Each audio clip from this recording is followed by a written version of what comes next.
dia da independência, porque ele se apoderou da forma mais vergonhosa de um dia que é de 215 milhões de brasileiros e não dele.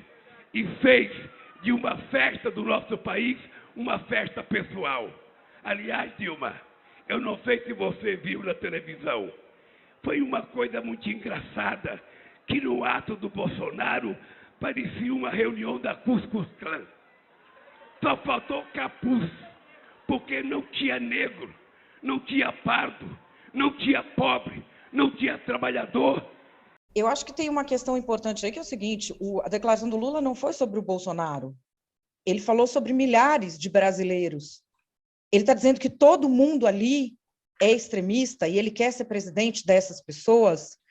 Que sinal ele está dando para a militância dele? De desumanização total? Porque se o cara é um extremista da supremacia branca, então contra ele pode tudo. Então todo mundo, ele está passando esse recado, todo mundo que apoia o Bolsonaro é nesse nível de extremismo. Foi isso que ele disse. Não tem como aliviar. Ele está concorrendo a presidente da República, inclusive dos bolsonaristas. Isso é irresponsável, porque a gente já tem morte acontecendo. Vai precisar quantas mais para tomar atento e falar das pessoas como seres humanos? O cara que é bolsonarista hoje, tem um mundo de bolsonarista, 20%, que se o Bolsonaro não concorrer, vota no Lula. Esses também são supremacistas brancos? Foi uma fala horrível, porque não foi, principalmente porque não foi de candidato a candidato.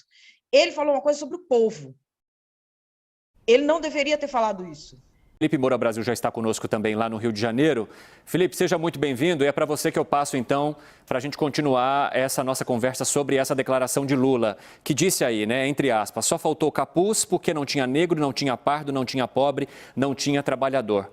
É muito complicado você generalizar num universo de milhares de pessoas de várias regiões do país, num Brasil que é tão diverso, você apontar que não tinha ninguém destes grupos citados por Lula. De que forma que isso deve cair para a campanha dele, deve ser usado cada vez mais pela campanha do presidente Jair Bolsonaro, a exemplo do que a Thaís Arbex falou, e também para os outros, porque até Ciro Gomes se pronunciou sobre isso hoje. Bem-vindo.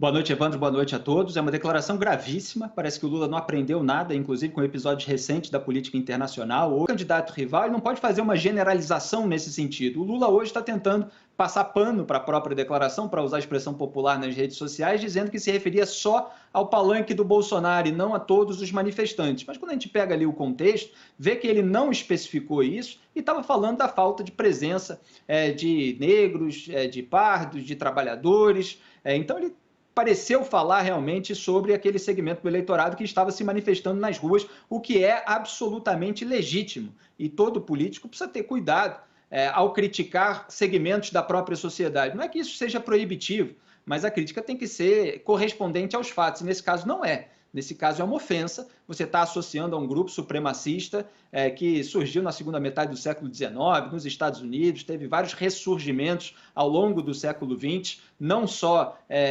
racista, mas também anticatólico, antijudeu, antiasiático, anti-imigração de uma maneira geral, houve execução sumária de inocente.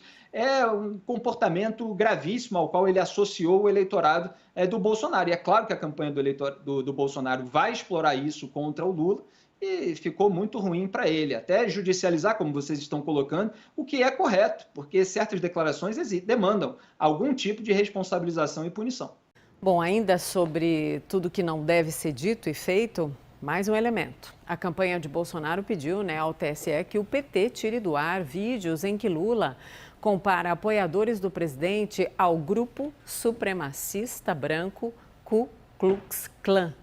A informação foi antecipada aqui na CNN pela nossa Thaís Arbex e está aí no nosso site para você acompanhar a gente em todas as telas. O documento, gente, é assinado pelo PL, pelo Republicanos e também pelo Progressistas, que compõem a coligação de Bolsonaro.